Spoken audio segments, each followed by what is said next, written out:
تو خوشحال کر اپنی مخلوق پر رحم کر اللہ اللہ۔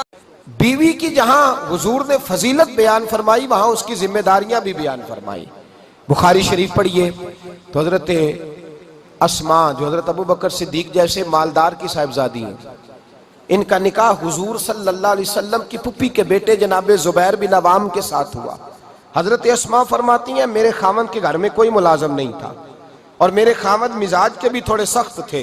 میں اس بات کو بھانپ گئی، میں اپنی ذمہ داریوں کو سمجھ گئی، مجھے احساس ہو گیا میں نے وقت کیسے گزارنا ہے۔ آپ فرماتی ہیں انہوں نے گھوڑا رکھا ہوا تھا، اس کے لیے چارہ بھی میں لے کے آتی تھی۔ اس زمانے میں اونٹوں کے لیے کھجور کی گٹھلیاں پیس کر خوراک بنائی جاتی تھی۔ فرماتی پہلے میں کھجور کی گٹھلیاں چن کر کے لاتی، پھر پیستی، پھر اونٹ کو کھلاتی، گھر کے سارے کام کاج کرتی۔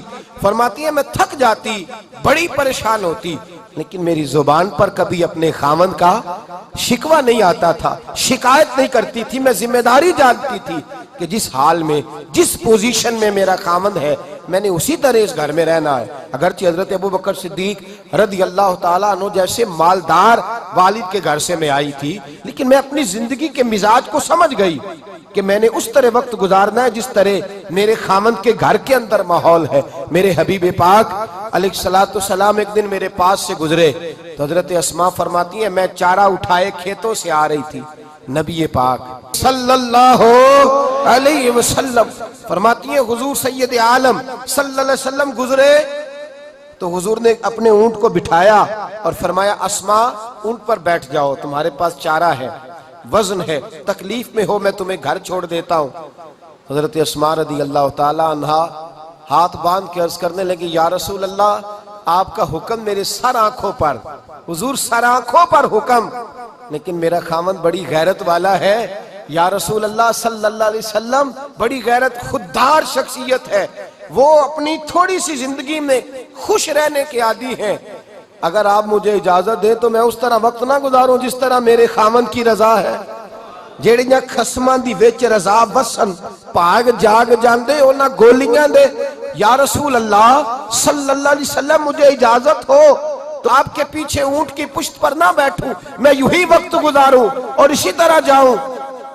آپ فرماتے ہیں جب میں نے یہ لفظ کہے تو حضور کے چہرے پر مسکراہٹ دوڑ گئی۔ جس کی تسکین سے روتے ہوئے ہنس پڑے اس تبسم کی عادت پہ لاکھوں سلام۔ جب حضور مسکرائے تو میں سمجھ گئی کہ میرے نبی میری اس ادا سے راضی ہوئے ہیں۔ بیوی کے فضائل ہیں، اس کو خاوند کے ذمے ہیں اس کا خیال کرنا، لیکن اس کی ذمہ داریاں بھی۔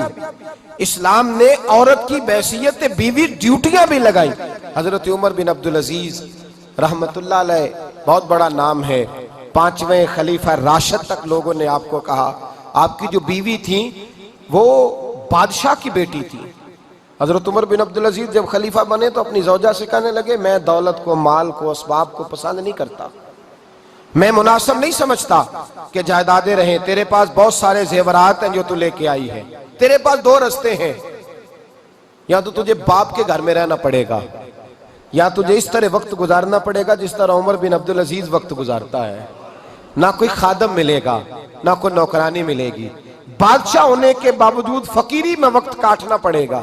تو کیا پسند کرتی ہے؟ تو باپ کے گھر میں رہ لے، گاہے گاہے ملاقات ہوتی رہے گی، میرے گھر میں تجھے آزمائش میں رہنا ہے۔ یہ بات سنی اور زوجہ اندر گئیں۔ جب واپس آئی نا حضرت عمر بن عبدالعزیز فرماتے ہیں میں نے کہا سوچنے گئی ہے، سمجھنے گئی ہے، ہو سکتا ہے سامان باندھ لے کے مجھے چھوڑ آئے۔ فرماتے ہیں وہ زوجہ اندر گئی جڑیاں خسمان دی وچ رضا وسن پاگ جاگ جاندے اونا گولیاں دے، کہا واپس گئی۔ میں نے کہا شاید سامان پیک کرنے گئی ہے۔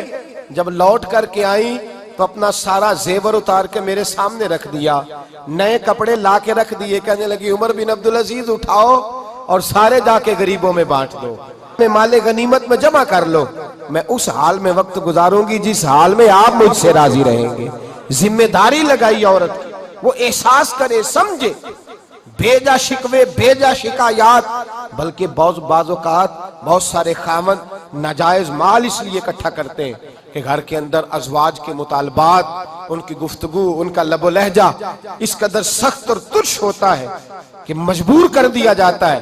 مائیں بہنیں اس بات کا خیال کریں۔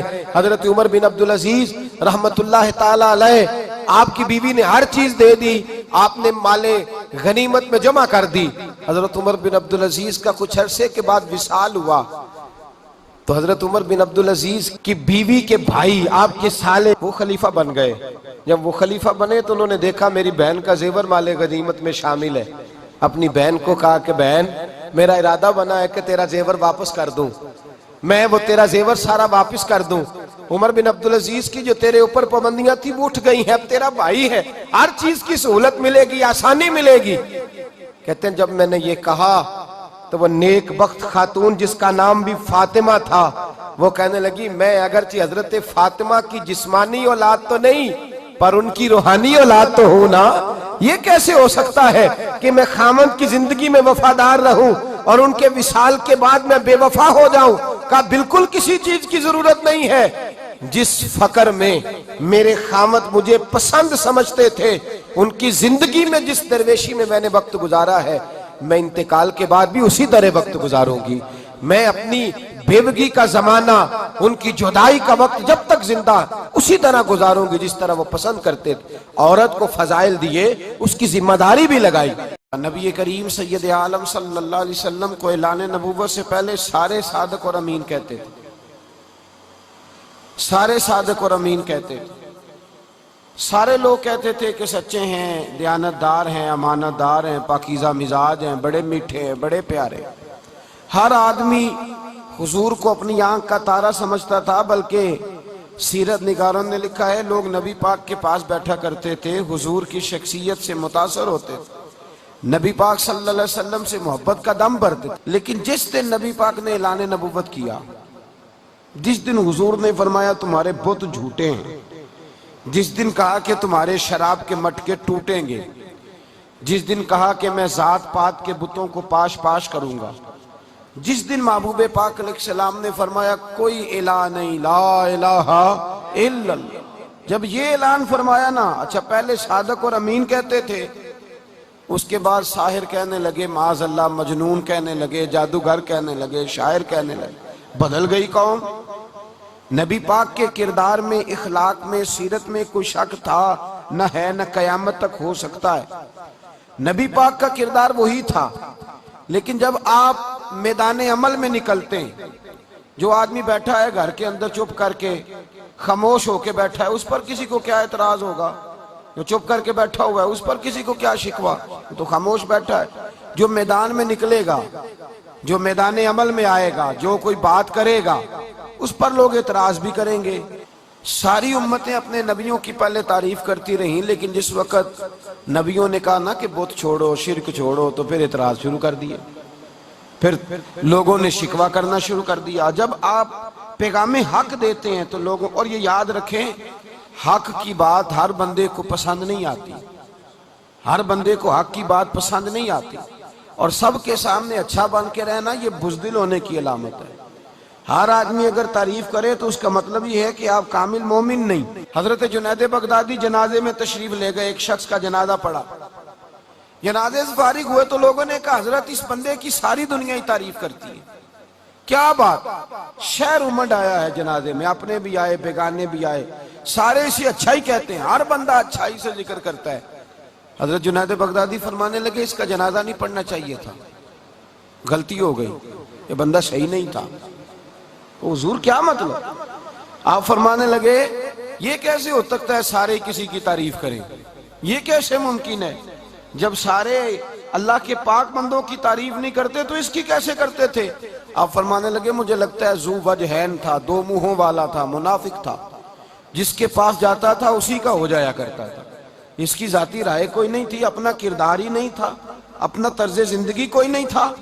آپ فرمانے لگے اگر یہ حق بات کہتا تو کچھ لوگ اس کے مخالف بھی ہوتے، کچھ طبیعتوں پر اس کی بات بری بھی گزرتی، یہ حق نہیں کہتا تھا، لہذا یہ بندہ ٹھیک نہیں تھا۔ قرآن مجید نے اللہ کے محبوب بندوں کی صفت بیان کی ہے، کن لوگوں کی؟ اللہ کے سورۃ المائدہ، گھر جا کے کھولیے گا آیت نمبر 54، او بھائی تانا سننا بھی دین ہے، تنقید سننا بھی دین ہے، اعتراضات برداشت کرنا بھی مذہب کا حصہ ہے۔ قرآن مجید سورۃ المائدہ آیت نمبر 54 اللہ فرماتے ہیں میرے محبوب بندوں کا طریقہ یہ ہے کہ یجاہدون فی سبیل اللہ، وہ اللہ کے راستے میں جہاد کرتے ہیں، جد و جہد کرتے ہیں دین کے لیے۔ ولا یخافون لومۃ لائم، اور فرمایا جب لوگ ان کی ملامت کرتے ہیں، لوگ انہیں برا کہتے ہیں تو وہ اس بات سے ڈرتے کوئی نہیں، وہ اس بات کی کوئی پرواہ وہ نہیں پرواہ کرتے۔ ولا یخافون لومۃ لائم، وہ پھر اس بات کی کوئی پرواہ نہیں کرتے، وہ توجہ ہی نہیں کرتے کہ لوگ انہیں کیا کہہ رہے ہیں، کس طرف۔ اور دیکھیے قرآن مجید نے ایسے لوگوں کی عظمت کیا بیان کی۔ ایک وہ ہے جو میٹھی بولی بول رہا ہے، سادی بات کر رہا ہے، کہتا ہے ساری تعریف کریں۔ قرآن مجید نے کہا وہ جہاد کرتے ہیں، اور جب کوئی ملامت کرے تو پرواہ نہیں کرتے۔ ذالک فضل اللہ یؤتیہ من یشاء، فرمایا یہ تو اللہ کا فضل ہے، جسے چاہتا ہے عطا فرماتا ہے۔ واللہ واسع علیم، فرمایا اللہ وسعت والا بھی ہے اور علم والا بھی ہے۔ فرمایا وہ لوگ جو اللہ کے راستے میں جد و جہد کر رہے ہیں، جد و جہد، ان کو لوگ تانے دیتے، برا کہتے، ان کی ملامت کرتے، ان میں سے لوگ نقص نکالتے، ان کی خامیاں ڈھونڈ ڈھونڈ کے لوگ بیان کرتے۔ فرمایا وہ اس کی پرواہ نہیں کرتے۔ میرے نبی کریم سید عالم صلی اللہ تعالی علیہ وآلہ وسلم نے کل دنیا کے تانوں کا مقابلہ کیا، کل دنیا اور اجتماعی طور پر تمام لوگوں کا۔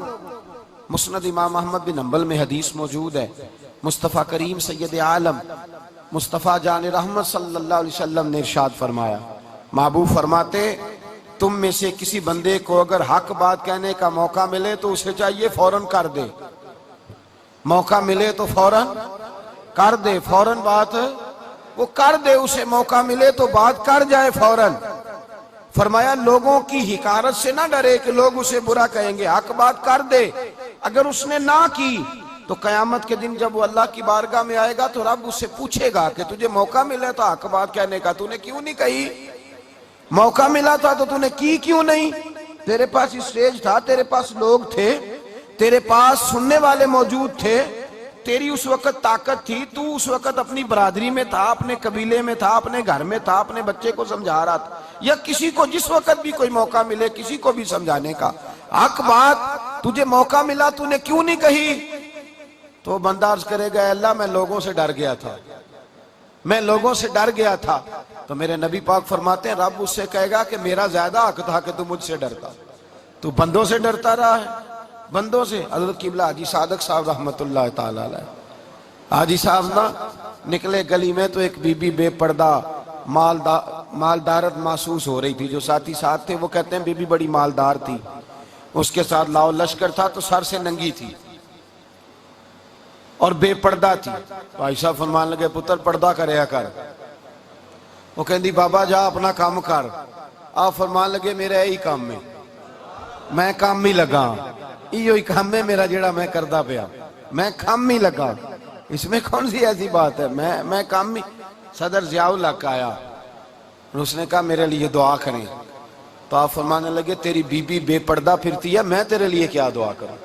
تو اللہ کی حدوں کو چیلنج کرتا ہے، بے پردگی کرتا ہے، میں دعا کروں؟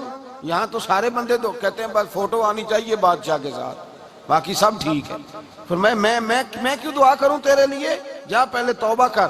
تو بھائی یاد رکھیں، حق بات جب آپ کہتے ہیں نا، حق بات اس کے لیے حوصلہ چاہیے، ہمت چاہیے، دلیری چاہیے۔ حق بات جب آپ کہتے ہیں تو اس کے لیے مشکل ہو جاتا ہے۔ اللہ فرماتے ہیں جب تو حق بات کہے گا تو لوگ تجھے برا کہیں گے، اور جب تجھے لوگ برا کہیں گے تو یہ نہ سمجھنا میں پریشان ہو جاؤں۔ فرمایا ذالک فضل اللہ یؤتیہ من یشاء، یہ تو اللہ کا فضل ہے، جس کو چاہتا ہے عطا فرمایا کرتا ہے۔